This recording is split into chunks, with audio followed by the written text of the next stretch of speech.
Hey friend, welcome back to the Align Vitality podcast. And today we are tackling a topic that's getting a lot of attention right now, and that is GLP-1 peptides and peptides in general. So you've probably heard the names Ozempic, Wegovy, or Mounjaro, but there's a much deeper conversation happening beneath the headlines. And we're going to unpack what GLP-1s are, how long they've been around, what they actually do, and the potential benefits that go well beyond weight loss. We'll also touch on something new and intriguing, and that is the growing conversation around microdosing peptides and how this might support women in midlife with energy, inflammation, and body composition.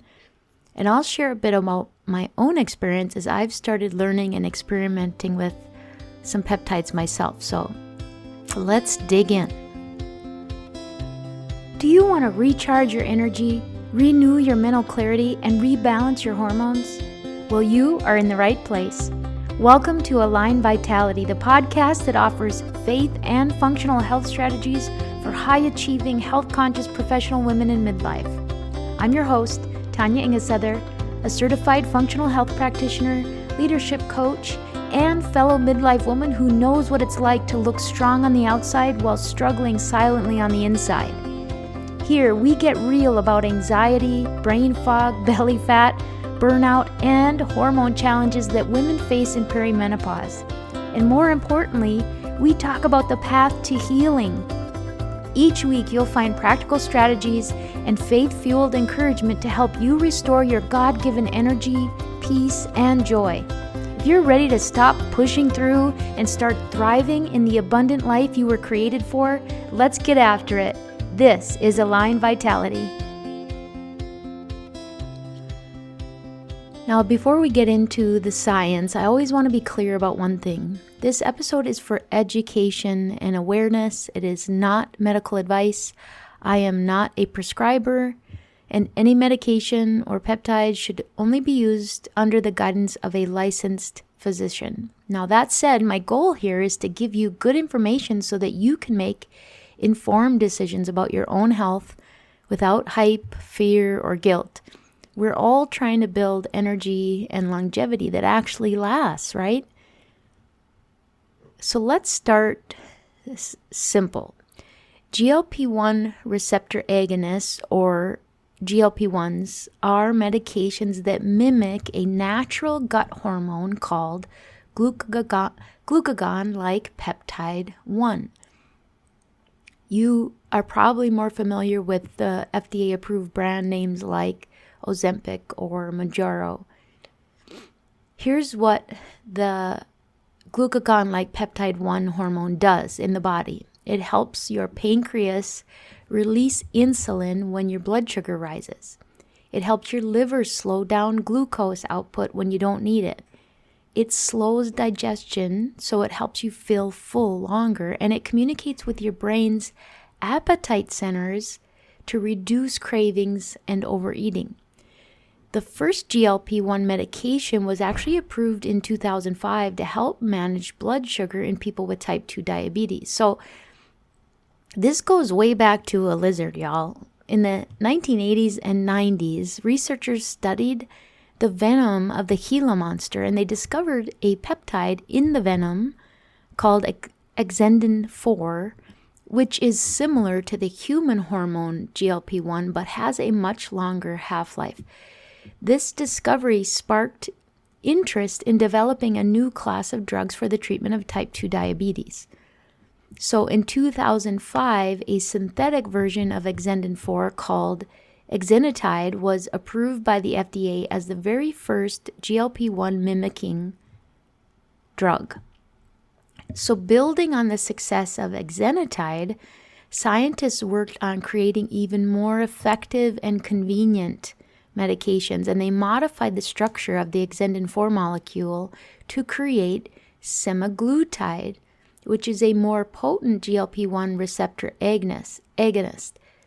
Semaglutide was approved by the FDA in 2017 for the management of type 2 diabetes, and it was sold as Ozempic, which many of you are familiar with, and we hear lots of theories and jokes and finger pointing around the use of Ozempic. And I'm going to admit right here, I was a little bit preliminarily judgy around peptides until I actually learned more about them. So further research showed that the weight loss effects also went along with these GLP-1s. So not only effective in managing type 2 diabetes, the effects on weight loss were evident, which led to a separate approval for the use of Ozempic for weight management. Actually, instead of Ozempic, then there was a different brand name to the medication that was FDA approved for weight loss management called Wegovy in 2021. So over the years, newer versions came out that last longer and work a bit more smoothly, leading to approval for weight management, not just type 2 diabetes, although certain insurers still don't cover many of these GLP-1s for weight management purposes. Many times you have to have a diagnosis of type 2 diabetes for them to be covered by insurance, which is another reason that led me to seek out options for how to source peptides, and found another option for sourcing peptides through compounding pharmacies and licensed physicians that is a little bit more cost effective. So anyway, while most people think of these GLP-1s as the weight loss shots, the real story is that they're actually metabolic health medications. So their benefits go beyond weight management. And that's an important distinction. When we talk about medications that actually work on metabolic processes, it has a further reaching benefit than just melting off the pounds. So let's talk about what the research is actually showing beyond the number on the scale. First, we have evidence of improvements in heart and cardiovascular protection. Now, let me just say that most of the research done so far has been done in looking at the kind of standard dosing of these GLP-1s. And some large clinical trials like the LEADER and SUSTAIN 6 trials showed that certain GLP-1s actually reduce the risk of major cardiovascular events like heart attack and stroke. And even more recently, the SELECT trial confirmed similar benefits in people with overweight and heart disease, even if they didn't have diabetes. So the original studies were largely done on clients with diabetes, but we're seeing more recent studies done on folks that weren't diabetic, but maybe were overweight and having heart disease. GLP-1s are showing promise in reducing progression of kidney disease and improving fatty liver conditions. The FLOAD trial found better kidney outcomes in people with type 2 diabetes, and new research in metabolic-associated liver disease shows improvements in inflammation and fibrosis markers as well. GLP-1s appear to lower key inflammatory markers like CRP and IL-6. And for midlife women dealing with chronic stress or hormonal transitions, that can mean better energy, better brain clarity, and more resilience. And yes, people often lose fat with these medications, but there's some nuance. Some muscle loss can happen too, especially if you're not eating enough protein or not incorporating strength training. So whether you're using a GLP-1 or not, the principles are the same. It's very, very important to prioritize muscle, to move your body, to get enough sleep, to get sunshine in your eyes, and to keep your nutrition very nutrient dense and consistent and very highly focused on getting adequate protein. Your health and your weight management will be optimized with or without the use of the GLP-1 when you incorporate these basic foundations of health. So if you are thinking about or you are on a GLP-1, it's very important that you aren't using that as just a standalone solution to your weight issues, because that's when we see these sort of melted candle looking people where, yeah, they've lost a bunch of weight, but they don't necessarily look healthy, or they aren't the picture of health. They just look like they've lost a bunch of weight, they have a bunch of sagging skin, they've probably lost a fairly significant amount of muscle, and that's not going to contribute to long-term health, though the benefits of weight loss are certainly significant. So really the key is to optimize both the foundations of health and look at how maybe some of these peptides can kind of tip the scales or be the icing on the cake of you, if you will, of optimizing body composition and reducing inflammation while really tuning in with your foundations of health. So kind of speaking about that, let's talk about the microdosing trend that you've maybe seen online, or maybe you've not heard about this. So when people say that they're microdosing GLP-1s, they usually mean using lower than the standard doses to support metabolic health, to regulate their appetite, or reduce inflammation without the really dramatic and fast weight loss effects or other side effects that can sometimes come with the full therapeutic doses that many of the research studies have been based on, at least in the earlier years. It's an interesting idea, but here's the important part. This is still a very new area of study. Clinical research on microdosing GLP-1s is pretty limited, and much of it is anecdotal. Though the anecdotal evidence and the fairly low amount of side effects that are coming out is pretty fascinating and encouraging. So if you do want to explore this route, it should always be done with a thoughtful conversation with a medical provider who understands the risks, the dosing, and safety monitoring. I would encourage you to consider working with a health coach on the foundations of health and who has some knowledge around peptides and microdosing and how to incorporate that into the foundations of health building.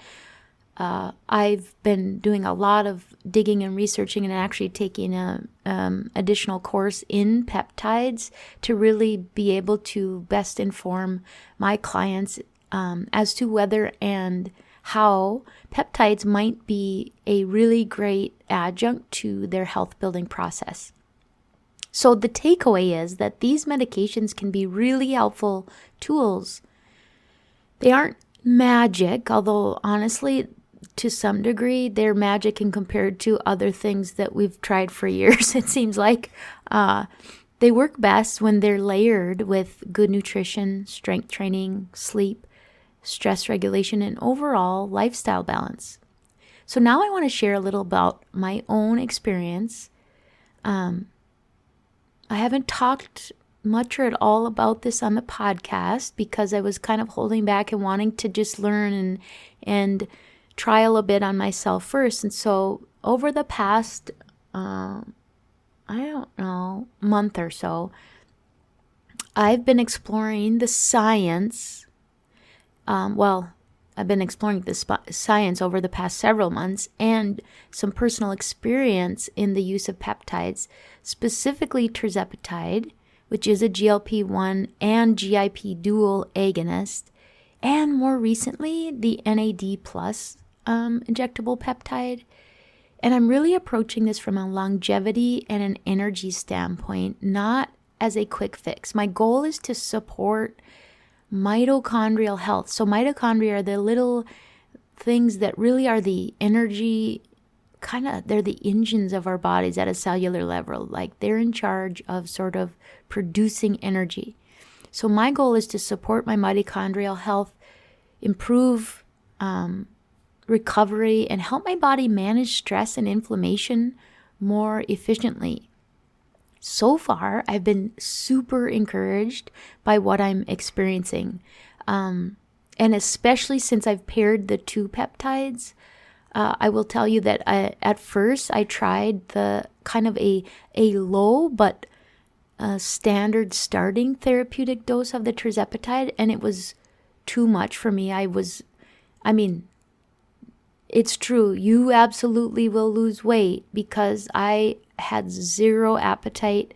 I did have some nausea, and was effective, but also I didn't want to experience kind of feeling like I had to force myself to eat. So in subsequent weeks, I actually have found that I can take a pretty significantly lower microdose of the tirzepatide and get all of the benefits of curbing appetite, not really wanting any of the things that I shouldn't eat, like sugar or alcohol, not wanting to overeat at all, and really just being kind of appropriately hungry at mealtime for appropriate, healthy kinds of food.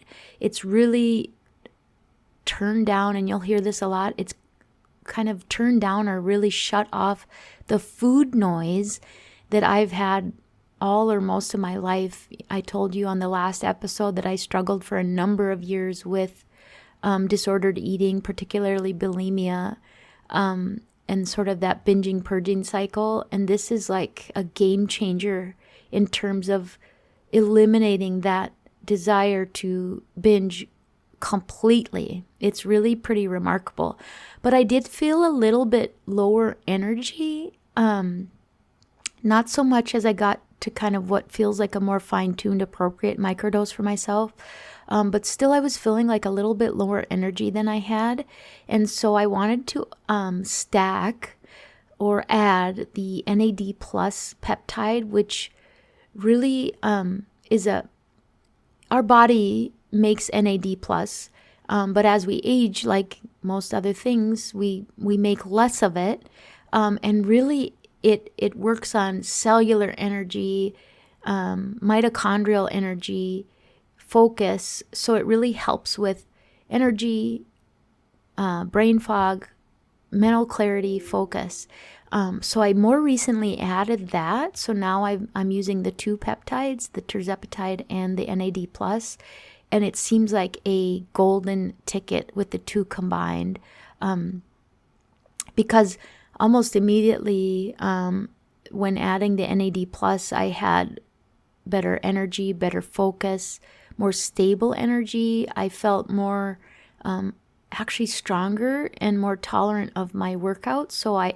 And have had improved recovery after my workouts and with longer work days. So it's still early in my journey, and I'll keep sharing more details in future episodes as I gather more of my own anecdotal experience and evidence.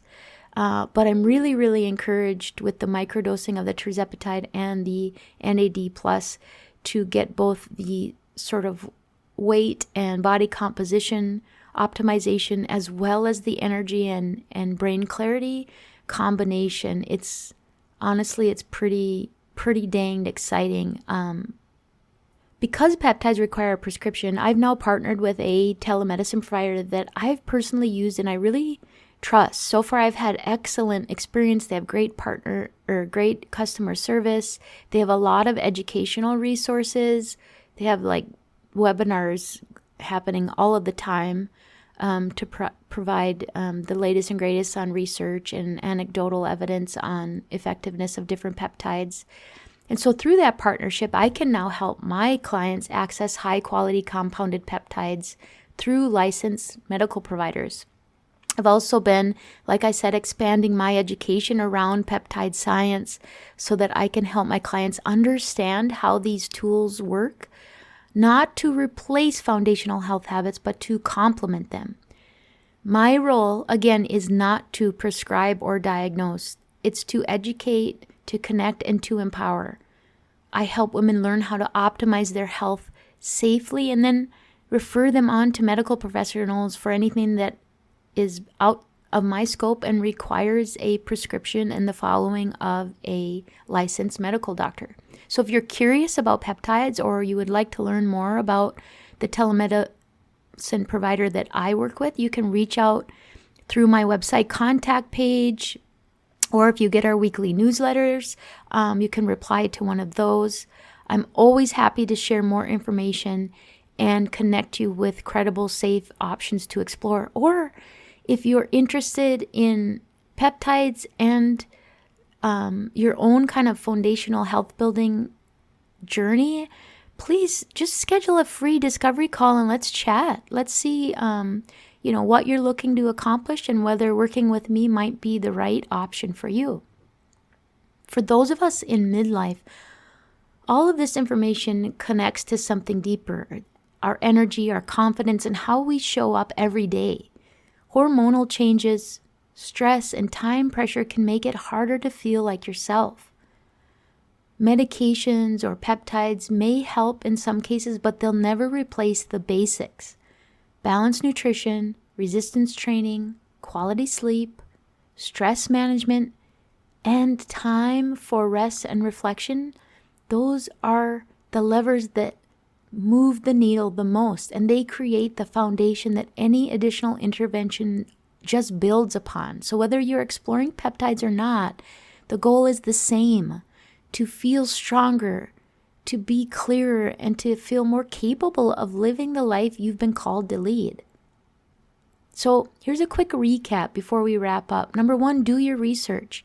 Understand the mechanism, the risks, and the evidence behind any peptide or other medication or even supplement that you're thinking about trying. Number 2, work with a trusted provider. These are prescription compounds. Don't go alone, and do not buy them from unverified kind of gray market sources. Number 3, protect your muscle. Pair everything with strength training and adequate protein.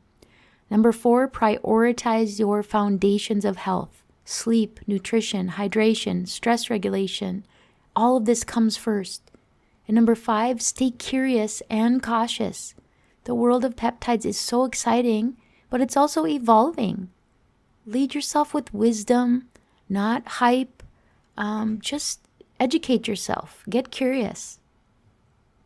Friend, this is such an exciting time in women's health. For the first time in decades, we are seeing innovation that actually focuses on how women's bodies work. Because I don't know if you've heard, but most of the research up until like the 90s literally only focused on men's bodies and how things worked on men. So it's really exciting that we now get some focus on how women's bodies work, not just on weight loss, but on restoring vitality, energy, and long-term health.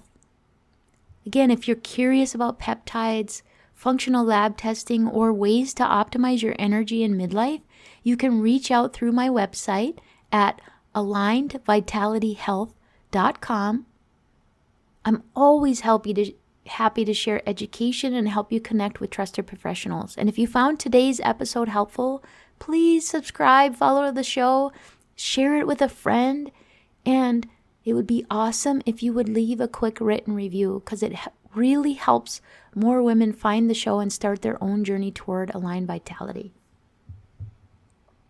And if you would be so kind to just join me in a short prayer together. Lord, thank you for the bodies and lives that you've given us. Teach us to care for ourselves wisely with discernment, patience, and gratitude. May we have peace in the process and joy in the journey. In Jesus' name, amen. Thank you so much for joining me today, my friend. If today's episode encouraged or blessed you, would you please take a minute to leave a rating and written review on Apple Podcasts? It means the world to me, and it helps more women like you discover this message of hope and healing. If you're ready to take the next step in your functional health journey, join my interest list at alignedvitalityhealth.com. And remember, this podcast is for educational purposes only. It is not intended to be medical advice, nor is it intended to diagnose or treat disease. Please consult your healthcare provider before making changes to your health. Until next time, I'm Tanya Ingesether, reminding you that healing is possible and your best season is still ahead.